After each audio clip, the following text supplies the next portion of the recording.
결핵하면 다들 이렇게 없어진 병으로들 아십니다. 재작년 통계에 의하면 한 해 동안 발병한 결핵 환자 숫자가 약 4만 명 정도가 됩니다.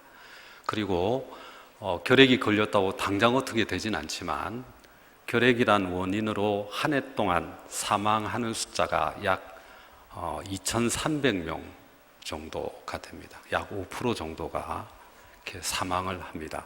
이 수치는 우리 OECD 국가 중에서 하여튼 1위라는 불명예를 가져오고 있습니다. 그래서 선진국은 아직도 우리나라를 후진국으로 보는데 그 이유 중에 하나가 이 결핵 때문입니다. 여전히 우리나라는 문제가 아주 결핵에 가난한 심각한 수준입니다. 그리고 제가 섬기는 그 베델교회가 있는 이 마산 국립결핵병원은 이제 그런 결핵 환자들 중에서도 또 문제가 있는 분들만 오십니다. 그냥 내 인생 끝났구나, 더 이상 희망이 없다, 꿈이 없다 하시는 분들이 대부분 오십니다. 한 번씩 저도 이렇게 예배를 드리면 우리 오늘 성도님들이 저를 뚫어지듯이 막 이렇게 쳐다보시는데 이런 열정이 사실 저희들에게는 없습니다. 그냥 거의 다 포기한 채로 이렇게 오셔서 앉아서 예배를 들으시다가 한 번쯤은 말씀에 감동을 받고 뭔가 이렇게 눈빛이 변하고 내가 이제 새롭게 살아야 되겠구나라는 결단을 하는 듯한 느낌을 한 번씩 받습니다. 그래서 저도 이제 기대를 합니다. 우리가 다 그렇게 말씀에 의해서 우리가 결단하고 은혜를 받고 변화된 것처럼, 그래서 저도 이제 내일이 되면 이들이 변화될 것에 대해서 기대를 합니다. 내일을 기다립니다. 근데 막상 내일이 되어도 변화가 없습니다. 오늘 길가에 뿌려진 씨앗이 새가 변화가 없으니까 새가 와서 먹어버리듯이 우리 결핵 환자들, 특히 우리 마산에 있는 결핵 환자들이 그렇게 말씀에 의해서 말씀의 복음의 씨앗이 뿌려졌는데도 불구하고 변화되지 않는 것들을 보게 됩니다. 그게 제가 고민의 이유입니다. 왜 이들은 변화되지 않을까? 왜 말씀이 뿌려졌는데, 능력의 말씀이 심겨졌는데 왜 이들은 이 말씀을 받아들이지 않을까? 이게 고민입니다. 몇 가지 이유가 있습니다. 첫 번째는 이들이 가족으로부터 버림받은 상처가 있습니다. 물론 원인은 자기에게 있습니다. 우리 병원에 있는 대부분의 환자들이 사실은 알코올 중독자들입니다. 여러분들 알코올 중독자들하고 혹시 같이 지내보셨습니까? 답답합니다. 술 외에는 찾지 않습니다. 그러다 보니까 가정생활이 제대로 되지 않고 그 이유로 이혼을 하게 됩니다. 근데 문제는 분명히 이유는 자기에게 있습니다. 그러나 자기가 그래도 믿었던 가족으로부터의 버림받음, 그게 또 다른 상처이기도 합니다. 그리고 믿고 어떤 가족으로 가정을 이루고 살았는데 그렇게 믿었던 사람으로부터의 버림받음, 이게 그들에게 원인은 자기에게 있지만 또 다른 상처로 그들 마음에 남습니다. 또 다른 상처는 요즘 우리나라가 복지에 대한 이야기를 참 많이 합니다. 국가가 국민을 책임지는 그런 의미로서 복지 혜택을 많은 사람들에게 주려고 합니다. 그런데 결핵 환자를 위한 복지 정책은 어떻게 보면 거의 없습니다. 그냥 너희들은 병만 났으면 된다는 식의 어떤 그런 치료 외의 복지를 이야기를 하지 않습니다. 또 이 결핵 환자들은 또 순진해서 착해서 그런 환경에 대해서 조금 뭔가 표시를 해야 되는데 표시도 하지 않습니다. 그런 소외라는 의미가 어떻게 보면 그런 의미인데 자기의 어떤 권리도 주장하지 않다 보니까 그냥 늘 소외된, 또 본인들 마음속으로는 어떻게 보면 국가가 뭔가를 해줘야지 기대를 하면서도 자기들이 요구하지 않다 보니까 그런 어떤 당연히 받아야 될, 누려야 될 권리를 어떻게 보면 제대로 누리지 못하면서 오는 소외감, 이것들이 또 자기들 마음에 상처가 되는 겁니다. 왜 나는 내 몫이 없지? 뭐 이런 국가로부터의 어떤 외면, 이게 또 결핵 환자들에게 어떤 상처로 남을 수 있습니다. 그리고 가장 큰 상처는 결핵이라는 이 전염병, 이 병이 전염병이라는 것을 우리 결핵 환자들은 너무 잘 알고 있습니다. 그러다 보니까 자기 때문에 자기의 옆에 있는 소중한 사람들이 전염될 것에 대한 우려를 참 많이 합니다. 그래서 쉽게 다른 사람들에게 접근해서 대화를 하거나 관계를 맺지를 못합니다. 사람이 사회적 관계, 좀 이렇게 표현하니까 좀 그런데 사람이 사랑하지 않고 산다는 것은 불가능합니다.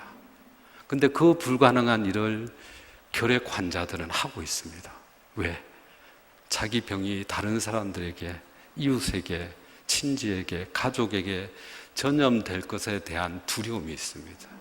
그러다 보니까 스스로가 그런 사회적 관계, 사랑하는 일을 접고 살고 있다는 겁니다. 사람이 사랑하지 않는 것, 사랑을 포기하고 사는 것보다 더 슬프고 어떻게 위험한 일이 없음에도 불구하고 실질적으로 결핵 환우들을 이렇게 보면 정말 관계를 맺지 않습니다. 마음문을 닫고 삽니다. 그러다 보니까 그 마음이 길가와 같이 그 어떤 생명도 자라지 못하는 그런 딱딱한 완악한 마음으로 굳어져 버렸다는 겁니다. 이게 결핵 환자들의 그런 마음 상태입니다. 제가 2002년부터 그곳에서 사역을 했습니다. 10년이 조금 지났습니다. 지켜보면 그들의 마음 늘 똑같습니다. 변하지 않는 그들. 성경 말씀을 이렇게 보면서 그래도 조금 위로가 되는 것은 가나안 지역의 농사 방법과 우리나라의 농사 방법이 조금 다르다고 합니다. 가나안 지역은 임의로 씨를 뿌린다고 합니다. 그래서 그 뿌려진 씨앗이 길가에 떨어지기도 하고 혹은 돌밭에 떨어지기도 하고 혹은 가시떨기 밭에 떨어지기도 한다는 겁니다. 그리고 난 다음에 농부가 밭을 갑니다. 그래서 그 길가가 좋은 밭이 되고 돌밭이 좋은 밭이 되고 또 가시떨기 밭이 좋은 밭이 되어서 그렇게 30배, 60배, 100배의 결실을 맺는다라고 합니다. 지금 결핵 환자들 삶은 정말 길갑니다. 변화가 없습니다. 변화될 수 없습니다. 그 누구가 스스로가 그렇게 자기의 마음밭을 변화할 수 있는 그런 상황이 아니지만 하나님께서 그들의 마음을 가신다면 그들도 좋은 밭이 되어서 30배, 60배, 100배의 결실을 맺지 않을까 하는 희망을 가져봅니다. 제가 처음 갔을 때 2002년도라고 말씀드렸는데 한 10년이 지났습니다. 우리나라 속담에 10년이 지나면 강산이 변한다고 하는데 그 강산이 변하는 것이 물론 인위적인 노력에 의해서 변화할 수도 있지만 자연스러운 변화라는 생각을 해봅니다. 제가 2002년도에 가서 느꼈던 우리 병원만의 특이한 분위기가 있습니다.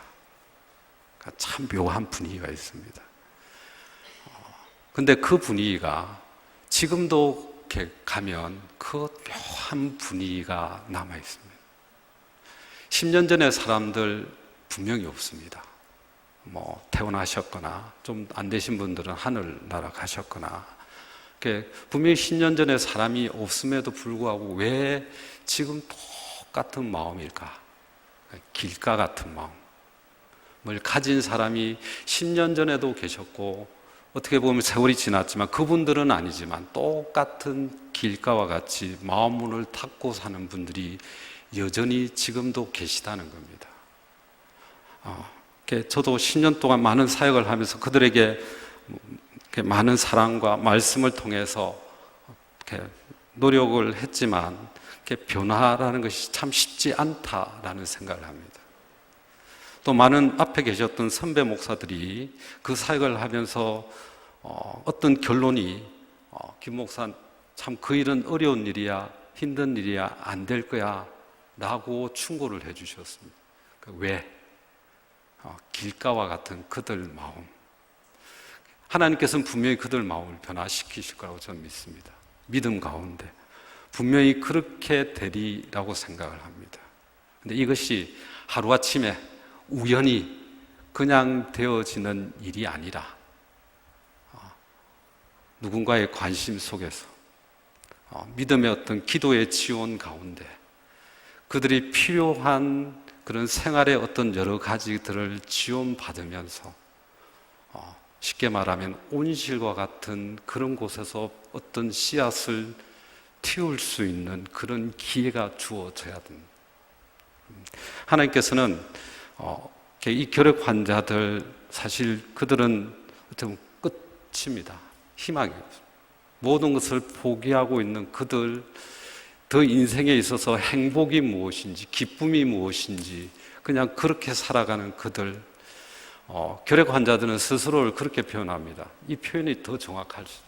우리는 노숙자보다 못합니다 라는 그런 표현을 합니다. 한 번씩 여기 대학로에 있는 노숙자들, 그들은 어떻게 보면 용기가 있어서 제도권을 박차고 나갔지만 결핵 환자들은 그런 용기도 없어서 제도권을 박차고 난 용기도 없습니다. 그러면서 늘 그렇게 소외된 그런 가운데 놓여져 있다는 것. 교회가 이런 분들에게 좀 더 관심을 가지고 믿음 가운데서 그들의 삶을 변화시키는 것, 이것이 교회에 주어진 어떤 사명이 아닐까.